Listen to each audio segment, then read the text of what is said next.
Welcome to AWA for the review of Dita Project M.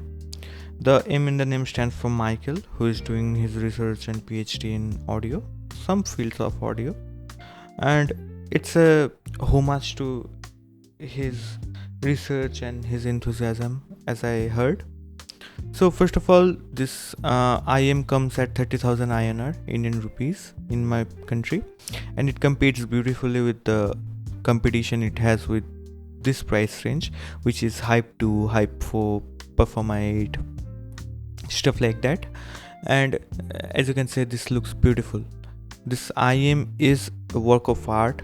This IM consists two drivers. One is a dynamic driver and one is a balanced armature. Dynamic driver is reliable for the low end and the mid-range, and the balanced armature is responsible for the treble that it offers. And as I can say, this IM is beautiful in the treble. Treble is the main star of the show here. And let's start with the bass, as we do regularly. If you start with the bass on this thing is very linear. It doesn't mean that it won't go deep. It does go deep, and it extends to 20 hertz. But the sub bass won't feel rumbly enough. The mid bass is there with it, the punches and the attacks are accurate and they are lively. But the bass is not up to the mark that it can impress a bass head or anyone who likes a lot of bass in their music, even if they are not a bass head. The mids are like neutral. Mids are as neutral as they can get. They doesn't sound in the face, they doesn't sound in the background. They are perfectly neutral in the audio. The male vocals, when they needed to sound husky, they sound husky. When they needed to sound full, they sound full. When they sometimes, if the recording is not correct, they might sound thin. It's as neutral as it can get. The upper mids are beautiful. Female vocals are excellent with this IM.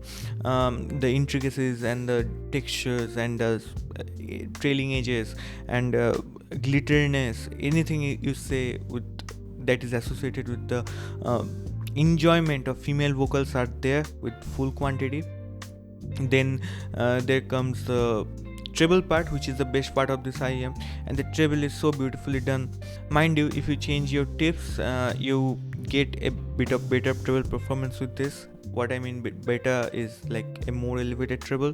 I used Divinus quite a lot with this to get the more upliftment of the treble, and it did got me that treble that I wanted. It was a little bit more sparkly, it was a little bit more energetic. It might sound peaky to some, but with this thing the sound is very well controlled. The treble never got harsh even a bit, and the bass was there with full quantity to balance the treble. And what I can say, the technicalities of this IM is very good too. The soundstage is not huge, it is not expanded at that point that it might feel spacious, overly spacious or stretched out. It is there with absolute authority. It stays like a bit further from your face, so it doesn't sound claustrophobic, but the layering and the imaging is very precise with this IM. I have literally zero complaint with this IM for its technical performance. If you compare it to the Performer 8, some might say that the treble is on the Performer 8 is a little bit airier, a little bit more sparkly, which is true, but at the same time it might get hot for some people, in which case this IM is a savior for that. If you compare it with the Hype 2, the Hype 2 has a bigger soundstage, where this has the better control of the soundstage, where Hype 2 is really safe and enjoyable and fun tuning. This is a very reference like tuning, it's a very mature tuning. Okay, so if you talk about the value of this IM, I would say this is great, and I wholeheartedly recommend this IM to anyone who is looking for something like 30,000 in this hobby. What we have in this price category really, so it's a big thumbs up from me. I wholeheartedly recommend this IM. This comes with a very good cable too. it's not as premium as effect audio cables as such, but it comes with the interchangeable termination. You can choose 4.4 or 3.5. It comes with a box too. The box is really like sturdy. It is not as sturdy as the Software Studio 4 box, but it is sturdy in the sense that if you drop it, it won't break. And thanks for watching my review, and be sure to follow and subscribe for more videos. I have a video on Software Studio Lite coming, and I have a video of qobuz MEB1 coming.